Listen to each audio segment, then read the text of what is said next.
오늘 우리 같이 보실 하나님의 말씀은 신약성경 히브리서 4장 15절 말씀입니다.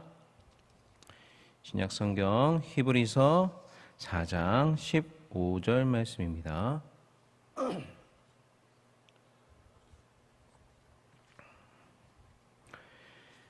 히브리서 4장 15절 말씀 다 찾으신 줄로 알고 한 목소리로 같이 읽겠습니다. 우리에게 있는 대제사장은 우리의 연약함을 동정하지 못하시리가 아니요 모든 일에 우리와 똑같이 시험을 받으시니로되 죄는 없으시니라. 아멘. 두루트 신조 제3, 4항의 2장은 인간의 본성에 미친 타락의 영향이 어떻게 후손들에게 전달이 되는가에 대해서 말을 하고 있습니다. 3, 4항 제2장 다시 한번 읽어보면 이렇게 이야기를 합니다. 사람은 타락한 이후 자기들과 같은 본성을 가진 자녀들을 낳았습니다. 다시 말해 자신들이 부패하였으므로 부패한 자녀들을 낳게 된 것입니다.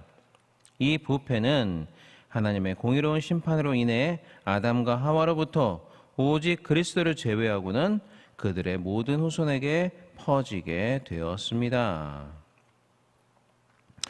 첫사람 아담은 인류의 뿌리이자 또 대표 그리고 머리로서 죄를 지었기 때문에 하나님과 언약을 파기하였습니다. 그렇기 때문에 아담의 범죄는 아담 한 사람의 범죄가 아니라 모든 인류의 범죄가 된 것입니다. 그래서 지와 정과 의 전인격적으로 처참한 결과를 낳은 이 타락의 영향은 아담이라는 한 사람, 그 죄를 지은 당사자인 아담 본인에게만 머무르지 않고 원죄라는 형태로 그 후손들에게까지 전가되어서 결국 모든 인류들에게 미치게 되었습니다. 콩 심은 데 콩 나고 팥 심은 데 팥 난다라는 우리 속담처럼 부패한 인류가 부패한 자녀들을 낳게 되었다는 것이죠. 그래서 오늘 지난주에 우리가 보았던 본문의 말씀도 그렇고 성경의 말씀도 그렇고 어거스틴이나 칼빈과 같은 그런 위대한 신학자들도 한 목소리로 아담의 범죄는 모든 인류의 범죄다라고 말을 하고 있습니다. 그래서 방금 전에 제가 읽어드렸던 두루트 신조 제3, 4항의 2장도 인간의 부패함이 그들의 모든 후손들에게 퍼지게 되었다라고 이렇게 이야기를 합니다. 그리고 그렇게 하시는 하나님의 심판은 공정한 것이다 라고 신조는 또한 강조해서 이야기를 합니다. 자, 그런데 이처럼 모든 인류에게 아담의 범죄가 영향을 미쳐서 모든 인류를 정죄에 빠뜨리고 사망에 이르게 하였습니다. 그렇지만 거기에 단 하나의 예외가 있었습니다. 오직 우리 주 예수 그리스도께서만이 이러한 아담의 범죄의 영향을 받지 않으신 것이죠. 그래서 오늘 신조는 오직 그리스도를 제외하고는 이라는 그러한 단서, 예외 조항을 이야기한 것입니다. 우리 예수님도 우리와 동일한 인성을 가지신 참 인간이셨습니다. 자, 그런데 제가 교회사를 전공을 하는데 교회 역사들을 이렇게 쭉 살펴보면은 역사 가운데 실제로 예수님께서 참 인간이 되셨다라는 것을 부인하는 사람들이 계속적으로 있어 왔습니다. 그들은 어떤 사람들이냐면요, 영적인 것만 선하고 물질적인 것들은 악하다라고 보는 이원론적인 생각을 가진 사람들이었습니다. 그래서 그들은 하나님께서는 절대로 인간이 되실 수 없다라고 주장을 했는데, 왜 그렇게 주장을 했냐면 인간이 되시려면 선하신 하나님이 육신이 되셔야 되는데 어떻게 선하신 그 영적이신 하나님이 악한 물질을 취해서 인간이 되실 수 있느냐, 그들은 그렇게 생각을 했기 때문이죠. 그래서 그들은 예수님이 실제로 이러한 육신을 취해서 인간이 되신 것이 아니라 인간처럼 보이는 뭔가 인간과 유사한, 그렇지만 진짜 이러한 물질적인 육체를 취하신 것은 아닌 형태로 이 땅에 오셨다라고 주장을 하게 되었습니다. 그러한 서상을 신학에서 가현설이라고 이야기를 합니다. 여기서 가짜는 이제 거짓 가짜고요, 현자는 나타날 현자입니다. 그래서 예수님이 실제로 이 땅 가운데 참 인간으로 오신 게 아니라 인간과 같은 뭔가 가짜의 인간의 모습으로 오셨다라는 것을 주장하는 학설인 것이죠. 그 예수님이 정확하게 어떤 형태인지는 알 수 없지만 아무튼 우리와 똑같은 인성을 가지신 그런 진짜 인간은 아니다라는 것이 그들의 주장의 핵심입니다. 그렇지만 성경은 분명히 말씀을 합니다. 예수님은 우리와 같은 혈과 육을 지니셨으며 말씀이 육신이 되어 우리 가운데 거하시게 되었다라고 말이죠. 히브리서 2장 14절로 15절 말씀은 이렇게 이야기를 합니다. 자녀들은 혈과 육에 속하였으며 그도, 여기서 그는 예수님입니다. 예수님도 또한 같은 모양으로 혈과 육을 함께 지니심은 분명히 혈과 육을 우리와 똑같이 함께 지니셨다라고 이야기를 합니다. 또 요한복음 1장 14절은 이렇게 말씀을 합니다.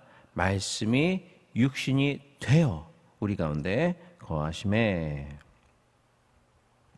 또한 예수님은 자기를 비워 종의 형체를 가지사 사람들과 같이 되셨고 사람의 모양으로 나타나셨다라고 바울사도도 이야기를 하고 있습니다. 빌립보서 2장 7절로 8절 말씀인데요.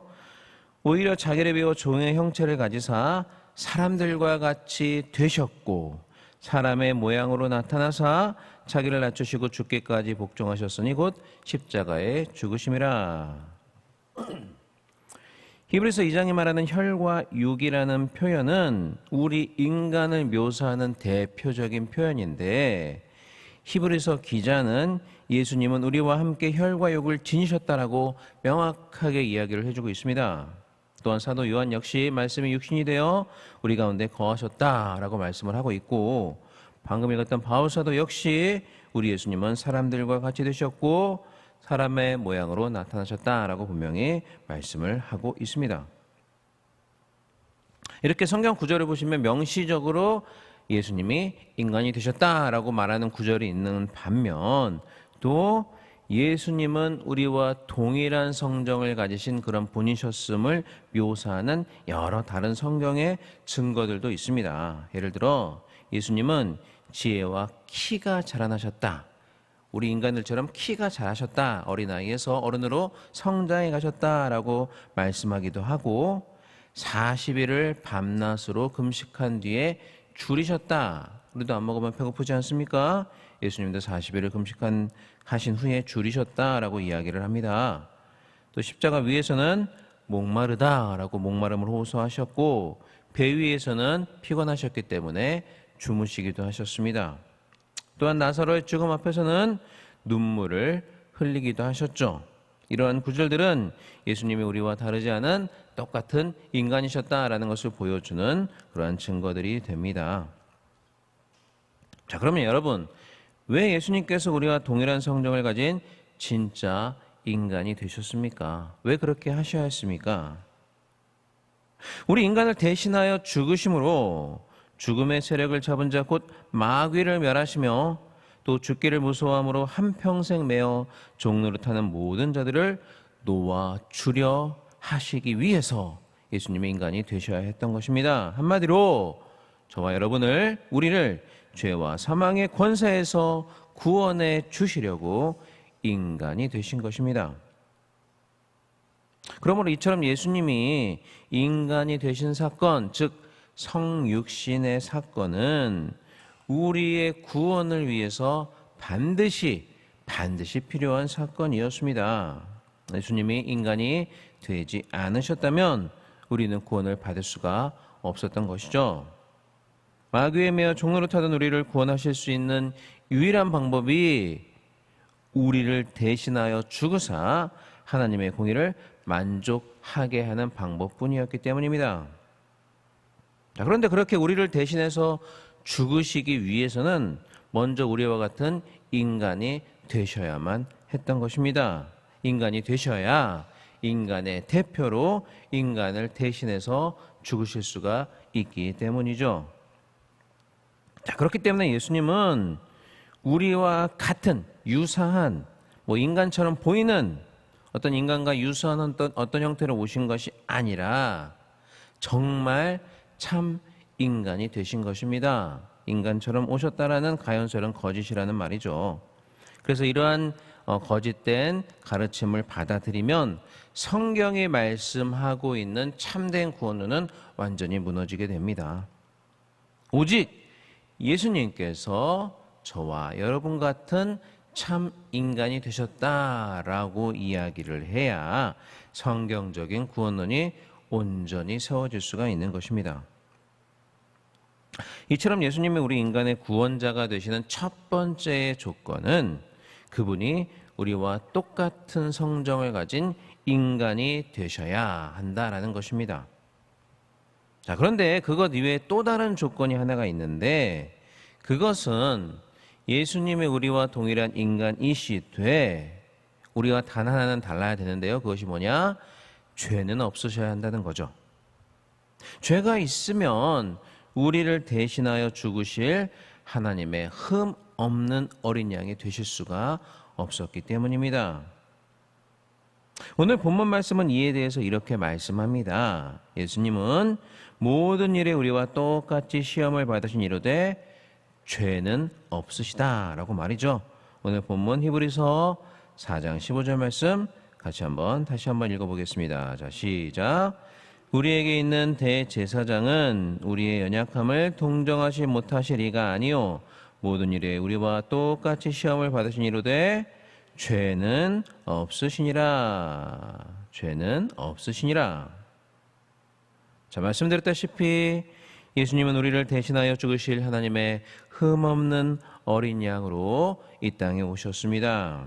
그렇기 때문에 반드시 우리와 동일한 성정을 가진 인간이셔야 할 뿐만 아니라 단 하나 차이, 죄는 없으셔야 했습니다. 그러므로 오늘 신조가 말하는 것처럼 모든 인류, 모든 아담의 후손, 모든 인간이 아담의 범죄의 영향을 받았지만 예수님만은 예외이셨어야 했습니다. 자, 그렇게 아담으로부터 죄의 영향을 받지 않고 즉 원죄를 가지지 않으시고 태어나시기 위해서 예수님은 특별한 형태로 이 땅에 오셨습니다. 우리가 잘 알지 않습니까? 어떻게 예수님이 이 땅에 태어나셨습니까? 동정녀 마리아에게서 태어나셨습니다. 여러분, 이 아담의 죄가 그 후손들에게 전달이 된다라고 말씀을 드렸는데 특별히 어떻게 전달이 되냐면 남자의 씨를 통해서 아담의 원죄가 후손들에게 전달이 됩니다. 전가가 됩니다.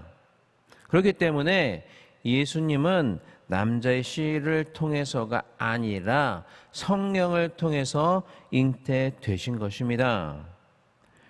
모든 사람들이 그렇게 하는 것처럼 정상적인 잉태의 방법으로는 원죄를 물려받을 수밖에 없기 때문에 예수님은 특별한 방법, 즉 성령으로 동정녀 마리아에게서 잉태가 되신 것이죠. 그래서 예수님의 동정녀 탄생은 우리의 믿음과 구원에 정말 필수적인 요소가 됩니다. 예수님께서 동정녀 마리아에게서 탄생하지 않으셨다면, 일반적으로 우리가 태어나는 것처럼 그런 방식으로 태어나셨다면 우리의 믿음은 헛것이 되고 우리의 구원은 이루어질 수가 없는 것이죠. 정말 중요한 사실이라는 것입니다. 그래서 이제 근대 이후의 유럽에서 자유주의 신학이 성행해서 그것이 미국으로까지 영향을 미쳤을 때 당시 미국에서 정통 신학을 고수하려던 사람들이 정말 우리가 이것만은 절대로 포기할 수 없다라고 성경의 가장 핵심적인 진리 5가지를 이야기를 했는데 그 중에 하나가 예수 그리스도의 동정녀 탄생이었습니다. 정말 많은 다른 중요한 것들도 있지만 그럼에도 우리가 가장 포기할 수 없는 성경의 진리 중 5가지 진리 중 하나가 예수님의 동정녀 탄생이었다라는 것입니다. 아담의 범죄는 정말 끔찍해서 아담과 하와 본인들뿐만 아니라 그 위에 모든 인류에게 영향을 미쳤습니다. 온 인류를 허물과 죄로 죽게 만들었습니다. 그러나 오직 한 분, 예수님만은 이러한 원죄의 영향에서 예외이셨습니다. 그리고 아담으로부터 그 원죄를 물려받지 않기 위해서 예수님은 동정녀에게서 탄생하셨습니다. 그렇게 참 인간이시면서 죄가 없으신 분이시기 때문에 예수님은 우리를 구원하실 합당한 구세주의 자격을 갖추고 이 땅에 오실 수가 있었던 것입니다. 자, 그러므로 우리는 예수님의 죽으심과 부활 이전에 이 그리스도의 탄생 자체가 얼마나 놀라운 신비이며 하나님의 은혜인가라는 것을 우리가 확실하게 알아야 합니다. 또 우리를 구원하시기 위한 하나님의 계획, 이런 모든 것들이 얼마나 신묘막측한지를 우리가 이러한 사실을 통해서 깨달아야 할 것입니다. 그렇게 잘 깨달아야 우리는 하나님께 합당한 감사를 올려드리고 영광을 올려드릴 수가 있는 것이죠. 오늘 또 깨달은 이러한 귀한 말씀을 통해서 하나님께 감사하며 하나님께 합당한 영광을 돌리며 살아가시는 그런 저와 여러분이 될 수 있기를 주님의 이름으로 간절히 축원합니다. 예, 기도하겠습니다. 사랑과 은혜가 많으신 우리 하나님 아버지, 은혜와 사랑을 진심으로 감사를 드립니다. 우리의 고단한 몸을 이 새벽에도 깨워주시고 이렇게 새벽 제단을 쌓을 수 있도록 현장에 나와서 또 유튜브를 통해서 예배드릴 수 있는 은혜를 허락하심을 진심으로 감사를 드립니다. 또한 말씀을 통해 우리에게 은혜를 베푸심에 감사드립니다. 죄로 인해 타락한 우리를 구원하시기 위해 참 사람이 되신 예수 그리스도를 이 시간 찬양하며 주님 앞에 감사를 드립니다.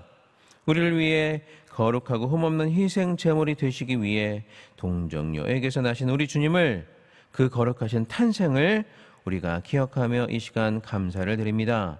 우리의 유일한 구세주 되신 예수님을 온전히 믿고 따르며 그분께 순종하는 삶을 살게 하여 주옵소서. 하나님의 은혜가 얼마나 크신지 그 은혜를 바로 알고 깨닫고 은혜 받는 자로서 합당한 삶을 살아가는 우리가 되게 하여 주옵소서.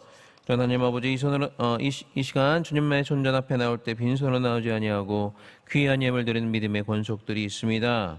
감사의 제목을 담아 감사의 헌금을 주님 앞에 올려드립니다.